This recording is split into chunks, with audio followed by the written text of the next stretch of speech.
Hello and welcome to the January edition of Community Connect with the Marshall Chamber of Commerce. This month's guest is Mayor Bob Byrnes. Thanks for being our guest this month. Well, thank you, Brad. Absolutely. Let's recap a few things in December, as we always do. So, Light Up the Night was bigger and better than ever. Many more lights, many more people came through. Thanks to everybody that came to Marshall for the event and did some activities in Marshall. Bob, did you go this year? Oh, yes. Yep. We went several times. So. Yeah. And it was really nice, the opening weekend right after Thanksgiving, and then the next weekend, the temperature was ideal. It wasn't windy, and really great crowds. And in fact, it was pretty nice all through December on the weekend. So it is. Really a nice display. This year we were able to, the paths are being replaced, and they were able to replace the portion of the path where most of the drive-through happened. So that was really nice. We will continue that replacement. Should be completed by summer of this coming summer, 2022. So it was. So that was nice. And their concrete is what we're replacing it with. The original paths that were put in, that was when the Independence Park was first developed. It was a 51-acre field before that. And then I think it was 1988 or 1989, it was developed, and the asphalt paths really didn't have a base under there because in the planning, you never know exactly where the walk patterns are going to be. So they held up, remarkably well over, since 1988 till 2021, but they needed to be replaced. So we were able to do that really with the transfer of some of the unexpected and unbudgeted income that we had from Tall Grass Liquor in 2020. So we transferred $500,000 to our park account to replace those. Should be all completed in the summer, and certainly in time for summer activities, especially the 150th celebration, which there will be a number of events that will be out there at the park. So didn't mean to sideline. No, I love it. That's good history and something to look forward to. Even on Highway 23, as you drive by the lights every single year, or every single time I go by it, it's just such a treasure for Marshall. And thanks to Prairie Home Hospice, the massive amount of volunteers and that put this event together, and all the sponsors, of course, too. One thing we find with events like Light Up the Night or other events in the community is, it's not just Marshall. It's really a community draw, and that type of event, it really needs to serve the region. Mm-hmm. Absolutely, and of course, then they not only go to there, but they're going to go shopping in town, and they're going to go to some of our local restaurants in town as well. So thanks for everybody that came into town for Light Up the Night. And similarly, here's another event why people would come to town: the Christmas Tree Walk. The Christmas Tree Walk, of course, is in its 9th year at the museum. Last year, unfortunately, because of COVID, they had to do it in January. This year, Jennifer was saying that they drew a lot of visitors for their annual event. Of course, that's downtown. People come to downtown through the Christmas Tree Walk. They're going to go down to the many shops in downtown too. So good job, Jennifer, and the many volunteers that put the Christmas Tree Walk together again. And congratulations to the winners. The Fairbanks Ice Dogs came into town the very first weekend in December. My wife and family went to one of the games. What a draw. I mean, it seems like it sells out. But what's really impressive, Bob, is when they come into town, they get into the schools. They get very involved. They went to Southview Elementary, and they went to Holy Redeemer School. They did a lot of reading. So love that. So thanks to the Fairbanks Ice Dogs, its leadership, the Visit Marshall team, Maha, and everybody that was involved in getting the Ice Dogs back into town. Well, and they really are a group of nice young men. I mean, these are young adults. I'll call them, just out of school, and they're kind of in that in-between age, in between high school and college, or maybe trying to pursue a college scholarship or a landing on, so they're in that in between, but they're to be in that situation, you have to be a good person too, and have good mentorship, and they have families that help them in the community. So that's great. Right. So let's bring it back to to our program here today. So Mayor Byrnes is here. He was a guest here, I believe, a couple of years ago. So we're excited to have him back to kind of recap 2021, talk about 2022. So let's talk about some of those things that stick around from 2021, anywhere from City Hall to some of the other projects in town. Well, 2021, of course, was an active year. We had major projects that were being completed. City Hall's one of them. Our wastewater plant upgrade, which was upgrading equipment and capacity that hadn't been done for about 30 years. So it's kind of once every 30 years you have to do a major renovation, and that occurred this past year. And then also our water treatment plant, the water softening project, which is actually kind of related to the wastewater plant because the purpose of that is to soften the water so we would not be so reliant on home softener salt that the discharge goes directly to the wastewater system from our home softeners, and then that ultimately goes to the river. And so we're under some permit requirements that will go into effect in the next year or so, where we need to reduce the amount of chlorides, and the only effective way to do that is to reduce the hardness of the water at the source, which is our water treatment plant. So that was a welcome project, and I think we all in the city are now realizing that we use dramatically less softener salt, assuming that we have our softeners adjusted properly, because the hardness of our water prior to the project was about 38 grains of hardness, and now it's coming in at 8 grains of our hardness. So we can reduce the amount of softener salt that each of us purchased by about 75%, maybe 80%. Wow, that's an improvement for sure. So you mentioned City Hall, Bob. Right next to the City Hall is the downtown Plaza that undeveloped now. What do you think the plans are for the future of that? So we've been working on that. We wanted to kind of take our time, get public input. Also wanted to be complete with City Hall before we, went into that project. And so we have a, conceptual plan now. Actually, the architects for City Hall came up with a base plan, and then we enhanced that with some other expertise, and to really have a couple of goals. One, to have a nice, we'll call it a pocket park or a plaza park downtown, that space where people could stop, have a cup of coffee, or have lunch outside, but still it's kind of protected from the elements. Maybe there's some additional parking in the back. So all of those things were incorporated. We also wanted it to be fairly low maintenance, because in a small area like that downtown, you don't want lawn grass. You want something that's more ornamental, and so I think we have a pretty good design, and our hope is that we'll have that under construction in this coming year. It'd be really nice to have that done by the 150th celebration, which actually that starts in May and June, but will really culminate with Sounds of Summer, which is in August. So it may or may not be done by that time, but we'll be well underway. And our intention right now is that it's going to be mainly constructed with our own crews. So we have really good employees of the city of Marshall, our streets department, our parks department, that have the expertise to do something like that. So that's our goal, is that in a cost-saving measure, that we'll kind of have it constructed with our own forces. Sure. So you mentioned construction. Let's talk about some of the construction projects from this past year, starting with Border States. Yeah, Border States, which is under construction right now. Yeah. That's a Border States Electric is a wholesale electric. It is supplies the electrical contractors in the region all over Southwest Minnesota. So they have been in a location on South 4th Street that has quite honestly been too small for them.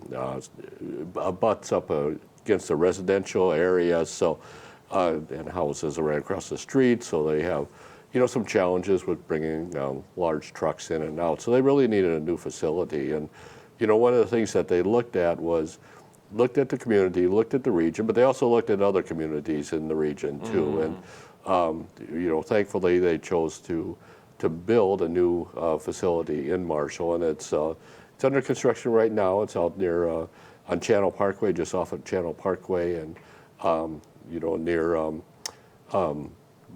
Action Landscaping, Action Marshall Machine Block, Shop. Marshall Machine Yeah. is right in that area. So that would be a large structure. It's under construction. The steel girders are up, starting to go up, but all the concrete work was done underneath. So we would expect that sometime this in 2022 that will be in operation. So that'd be great. One of the other big projects people probably saw on Highway 23 is the new Relco Distribution Center. Sorry. Right. So the Relco Distribution Center that really replaced the distribution center that is being repurposed out on, you got near the Runnings corporate warehouse. So that'll serve their needs well. It has great highway access, and they're able to consolidate things into one facility that were being done at multiple facilities. And it's really good to see the Relco investment in the Marshall area, and of course they invested in the Mercantile building downtown. They intend to, move their corporate offices there, have some other amenities on the third floor that would maybe serve the community, and maybe have some retail opportunities on the first floor. So that's pretty exciting for downtown Marshall. Yeah, I love it. It's, Chamber offices just recently moved down on November 1st. This is a good time to be down there, not only with the Relco investment downtown, but some of the other shuffling. I mean, you think some of the other businesses, Nettie's did some moving. The Rustic Hideaway Boutique actually had to renovate their business because they had a leak in their business. But it's a good time to be down there. Well, I think we just came through the holiday shopping area, and I think as I've talked to some of the retailers in downtown, they really had a good year. Yeah. In fact, some of them had a pretty good year in 2020, but 2021 was a good year, and in some cases a recovery from the closures that some of them had during the COVID necessary shutdown. So that's good to see. Overall we track our retail activity by sales tax because we have a sales tax that has supported the construction of the Merit Center and the Red Baron Arena and Expo Center. From 2019 to 2020, of course 2020 was the year of COVID, we saw our retail sales really remain constant. We didn't see that drop in retail sales activity as measured by our sales tax. And in 2021, we saw about a 15% increase in retail activity.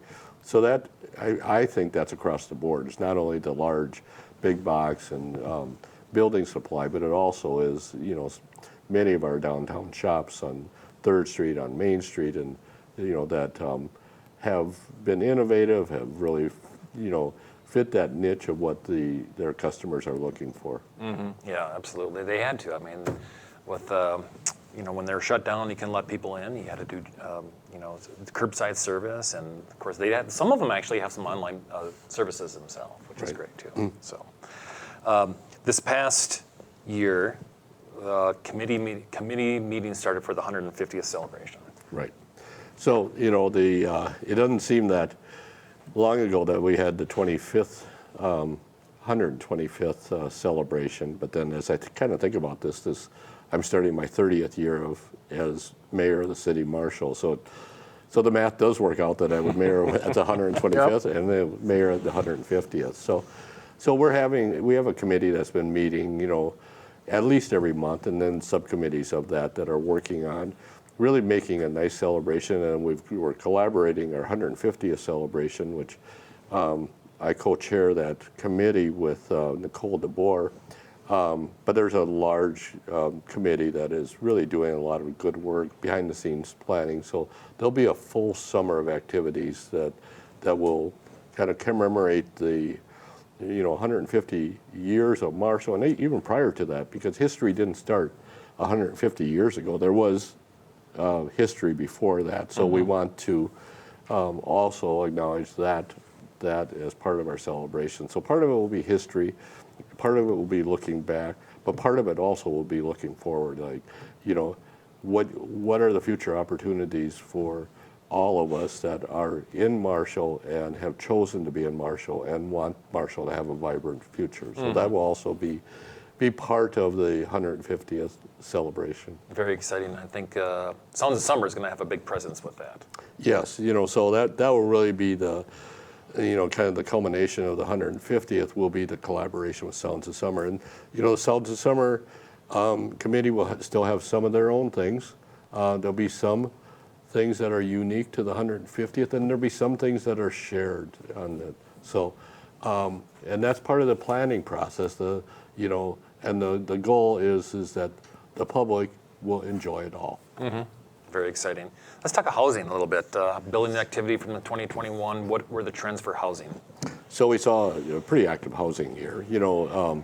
I don't have the exact numbers with me right now, but we mentioned some of the commercial and industrial building. You mentioned tall grass. There's been other commercial buildings that have been constructed, but we really saw a increase in some of our housing, especially single-family housing. Although there's a multiple family, the Nexus facility on Legion Field Road has a apartment complex that's under construction. There's the Sweet Livin' has a proposal for 2 additional apartment structures out in the area near SMSU, the Birch Street area.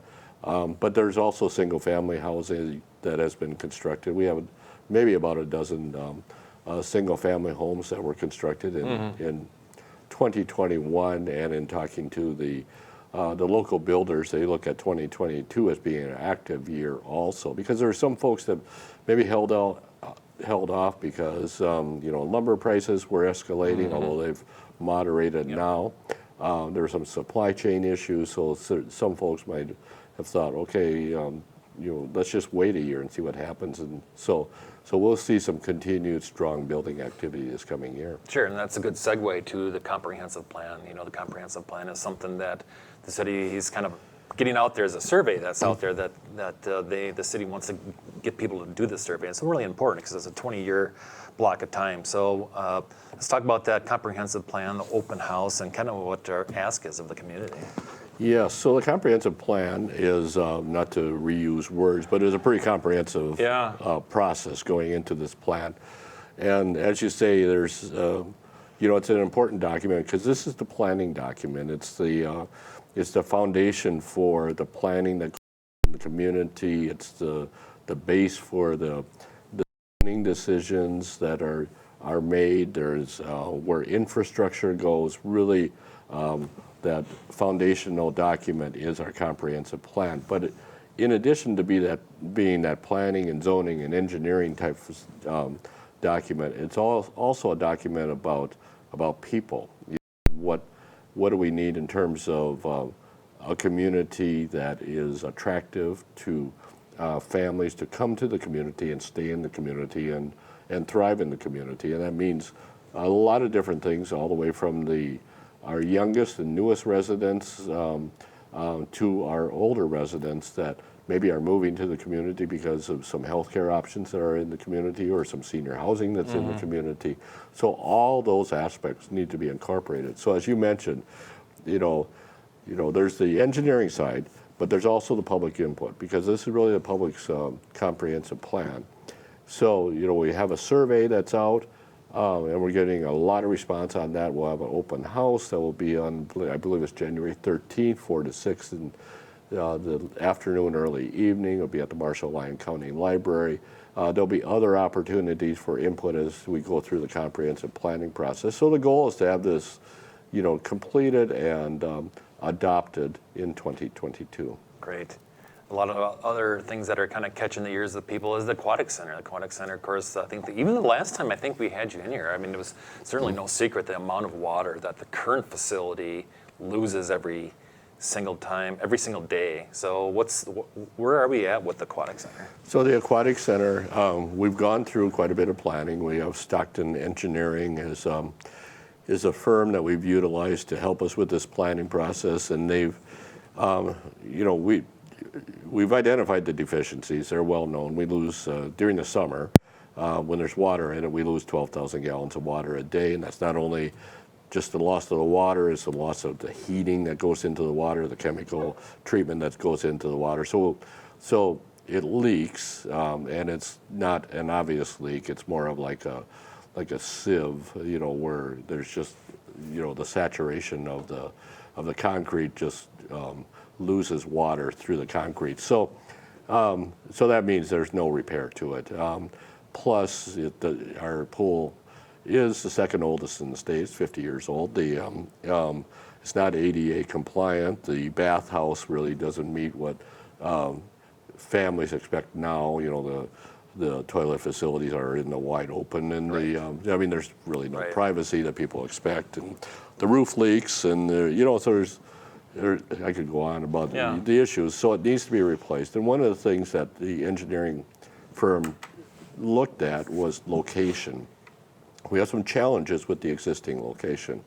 One is parking, and one is access. As you go into our current aquatic center, you're going through a kind of a narrow street or path that comes in off of 4th Street and Legion and now Highway 19, and then it kind of brings you in right in front of the front door, which there's children that are there, so it's a safety issue.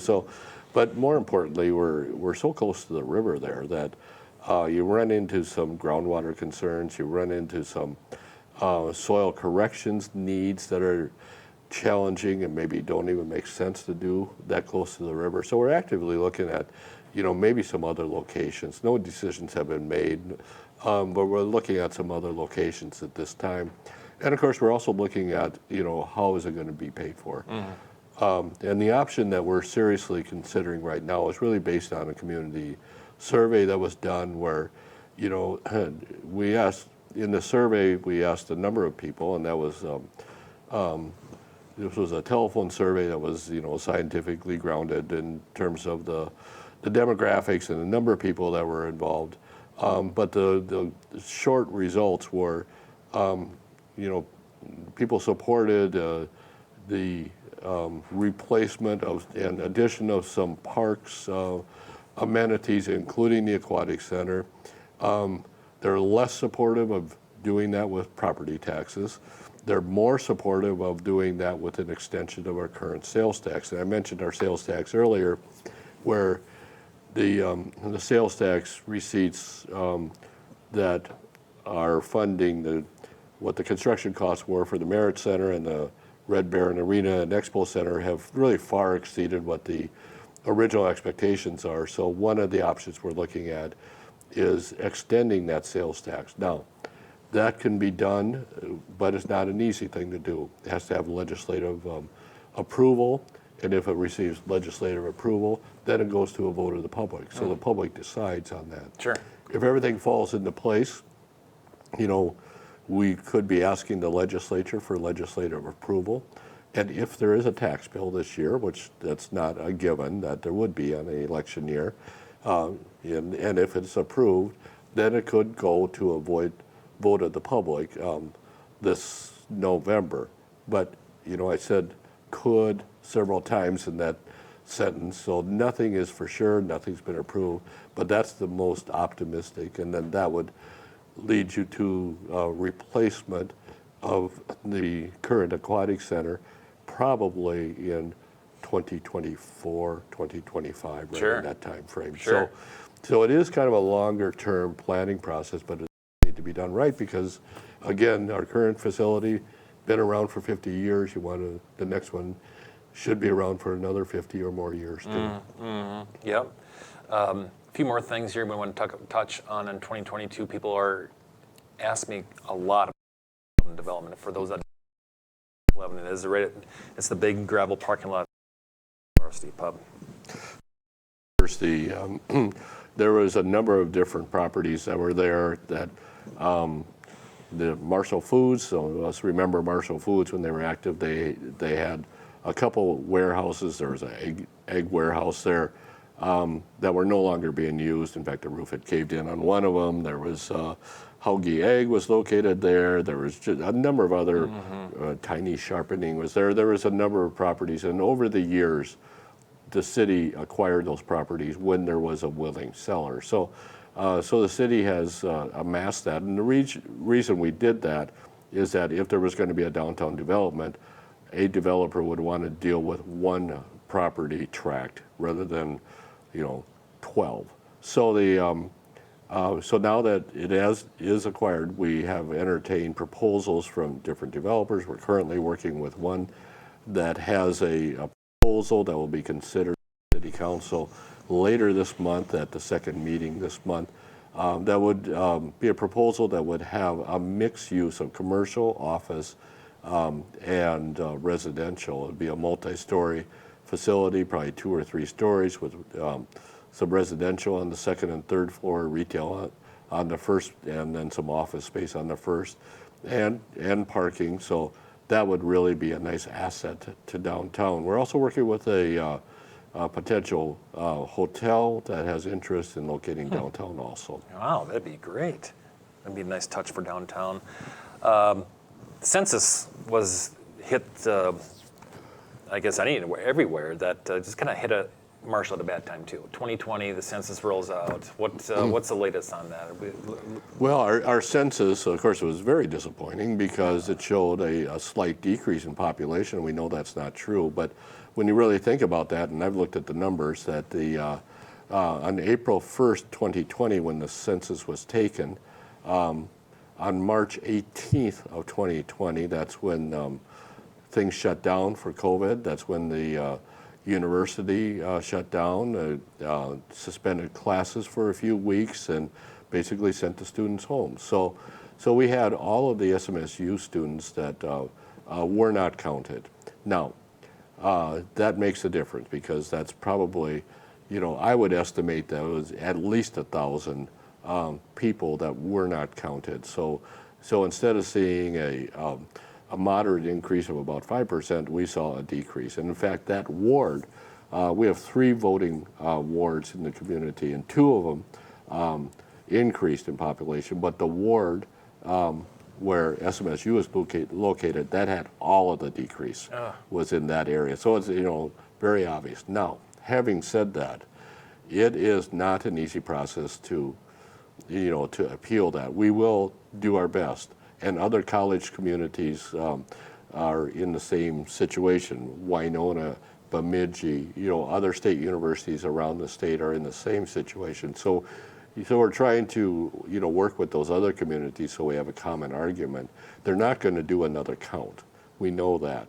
But if we can, provide the evidence that here are the people that we know were residents of the city of Marshall that were not present in the city of Marshall on April 1st, but they are residents of Marshall. They just weren't here then. Yeah. If we can make that argument successfully, then those numbers, hopefully would be adjusted. It's a long shot. And if the numbers are adjusted, it probably will be in 2022 or even 2023 or later. And, so that comes after the time that we need to make decisions about voting precincts, voting wards, because then that affects the next level up, which would be county commissioner districts, which, it just trickles all the way up then. So what we do matters to a lot of other entities. Yeah. So very frustrating that our numbers were wrong. We know what the right numbers are. It's just that sign on the road is going to have the wrong number. The problem is that wrong number will stick with you for 10 years. Sure. Interesting. Well, thanks for all that information. So that's a lot of good information here for the city, something to look forward to. Of course, in a couple months, if you're interested, more of this information will be at the State of the City address. I believe it's scheduled, for March 9th. So let's talk about a couple things upcoming in January. The 10th annual Brow Brothers pairing event is scheduled for Friday, January 21st. This benefits the United Way of Southwest Minnesota. Of course, the United Way of Southwest Minnesota partners with many other nonprofits and agencies. I just actually read today is, by the way, Tuesday the 4th. I just read today they still have 50 tickets left to sell. The 2022 Marshall Radio Bridal Extravaganza is going to be here on campus on Sunday, January 23rd. So it'll be from 11:30 to 2:30 on Sunday, the 23rd. Of course, a lot of activities happening with the Tigers and Mustangs, sports, speech, you name it. There's a lot of other activities here on campus and right across the road at the high school. One chamber event of note is our Young Professionals event. This month, we're going to be featuring a panel of health experts Jessica Dames with the YMCA, William Sturgeon with Restored Strength, and Brooke Bruner with Southwest Nutrition. They'll be discussing how to kick off the year in a healthy fashion. So all of these events in January, and our chamber events can be found on our website at marshallmn.org or on the visit website, which is visitmarshallmn.com. So another busy month of activities coming up. Of course, we had a busy year in 2021. It's nice to get back out and about. So, Mayor, thanks for being here and being our guest this month. Well, thank you, Brad. Yep, and we'll see you again in February.